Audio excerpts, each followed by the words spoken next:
Who wants to talk about a coat of arms? Coat of arms? Was that some weird arm-specific fashion? Mr. Little, why are you talking about this? Well, as they say, Wikipedia is a hell of a drug, but after looking at the heraldry of South American Spanish-speaking states, I noticed some really cool patterns. I wanted to share these things with you. Now, some of you might say something like, Mr. Little, I already know, and of course, the heraldry of South America would share similarities, as these nations have similar histories. But that's too reductive. We've got to make it interesting, so let's investigate some heraldry.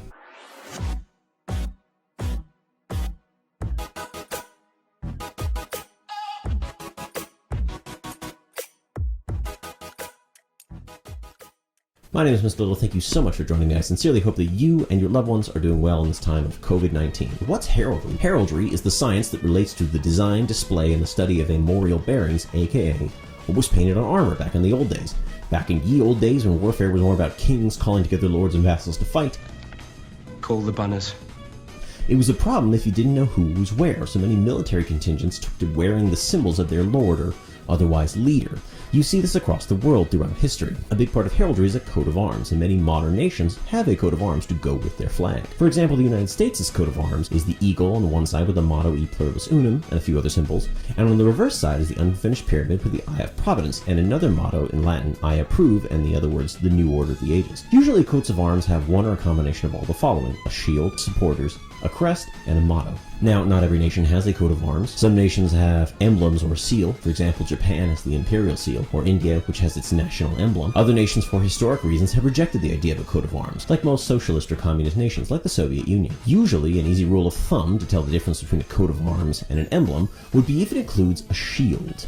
If you can see a shield, then it's a coat of arms, not an emblem. I say usually because, of course, there are always exceptions. And one last thing, a coat of arms may or may not be on the flag. It just depends on the nation. So let's meet the Spanish-speaking nations of South America. Here are all their coats of arms. Now, we won't go through each one individually, but we will look for some common elements across all of them. Also, I'm looking at the contemporary, as in today, coats of arms of these nations, not historic ones, unless it speaks to a pattern that is worth noting. It's also worth noting that these symbols are rooted in the struggles for independence from Spain. As you can probably imagine, most of them have certain elements specific to their national histories or national experiences. So, for example, the coat of arms of Bolivia includes the mountain of Potosi, which, as a source of silver, played a major role in Bolivia's history. The coat of arms of Colombia has two ships in it to reflect Colombia's role as a major shipping center and location of regional commerce. Also features the Isthmus of Panama, which is no longer part of Colombia. Interesting. Okay. Now let's look at some major similarities, starting with the colors. A set of countries, Colombia, Ecuador, Venezuela, all have a red, blue, gold, or yellow colors as their coat of arms. This is a reference to the original country created by the liberator, Simón Bolívar,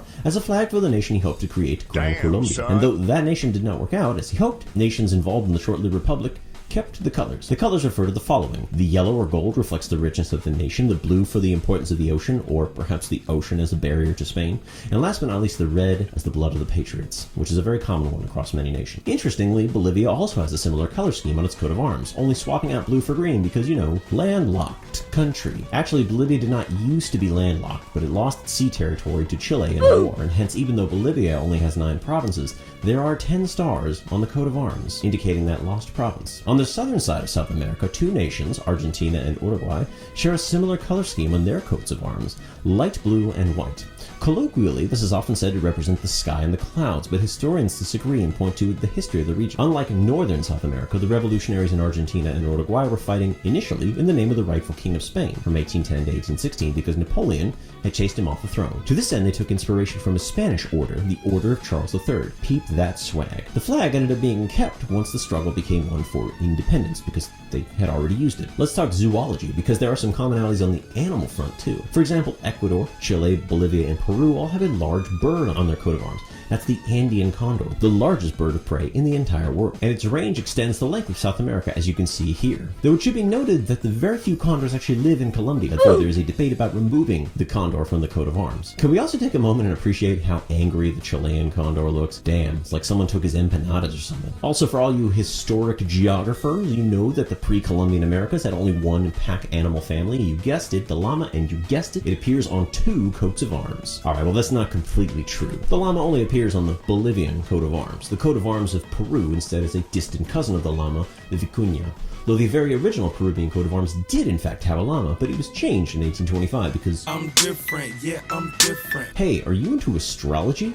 Yeah, well you're in luck because the Ecuador coat of arms has 4 zodiac symbols, symbolizing the months of March, April, May, and June, which correspond to an important political revolution that took place there in 1845. Other coats of arms also have a sun too, but the symbolism is a bit different. For example, Argentina and Uruguay and Peru until 1825 had a coat of arms with a rising sun known as the Sun of May. This refers to the May Revolution, when the revolutionaries in Argentina decided to resist the French-imposed King of Spain. According to legend, the sun came out when that decision was made, and this was a good omen. Paraguay's coat of arms also refers to the Sun of May, but instead with a star. Considering the distance of Peru from the other three nations, it's interesting that they would also use a sun. But this is where things become cool. See, the scholar Diego Santillan claims that the sun and its design was actually inspired by the Incan sun god Inti, and this would make sense since Peru was one of the centers of the Incan Empire. I've also seen it claimed that the sun on the Ecuador coat of arms is also Inti. According to the Ecuadorian embassy website, this is not the case. The only other astronomical feature on a coat of arms is from Chile, with a big star featured in the center. Now, this star is the Gunyelve in Spanish, or the Runelfe in the Mapuche language, and I apologize, I don't speak it properly. The Mapuche are an indigenous group in Chile, who are known for their centuries-long resistance to Spanish rule. This inspired the creators of the original Chilean coat of arms. There's also a red cap that shows up in a lot of these flags. Specifically, it's known as the Phrygian cap, originally from ancient Anatolia, but it became super-duper popular during the French Revolution, and its popularity carried over to South America, where revolutionaries were inspired in part by the French Revolution. That's why it's on the coat of arms of Argentina, Bolivia, Paraguay, and Venezuela before 1919. Do you like flexing your wealth? Have you considered using a cornucopia? Colombia, Peru, and Venezuela all have them on their coat of arms. Cornucopias have represented abundance since the time of ancient Greece. And this symbol of plenty has symbolized how Europeans have often thought of the Americas as a land of plenty. Let's take a look at Peru's cornucopia. Extra thick! Ooh, I see you, Peru. All jokes aside, what can we say about the Spanish-speaking countries of South America from their coat of arms? Well, the coat of arms are meant to be a symbol of the nation, and in part to tell the story of the nation. These coats of arms reflect the complex mixture and the history and cultural makeup of these new states. For example, cultural connections to pre-European cultures in the areas, such as Inti, or acknowledging the importance of animals like the llama, combined with symbols from Europe such as the Liberty Cap. In particular, the legacy of the French, American, and Haitian revolutions and their ideas which helped to spark the push for independence. Most of the leaders of these revolutions had been educated or spent some time in Europe. Many of the revolutionary leaders, including Simon Bolivar, saw themselves as building independent European-style states in the Americas, and that influence is very clear. For example, Bolivar himself wrote in 1815, quote, "The Indians living there, Colombia, can be civilized. This nation should be called Colombia, as a just and grateful tribute to the discoverer of our hemisphere. Its government might follow the English pattern, except that in the place of a king there will be an executive who will be elected, at most for life, but his office will never be hereditary if a republic is desired." End quote. Even the fact that these nations have these coats of arms is itself a reflection of the goal to build a European-style state, mainly because the pre-Columbian states like the Inca did not have a coat of arms. The Inca ruler had his own banner, but this did not symbolize the state as a whole. These symbols reflect the political reality of many South American states. Until the 1920s, most states had policies of suppressing or denying native cultures and cultural identities.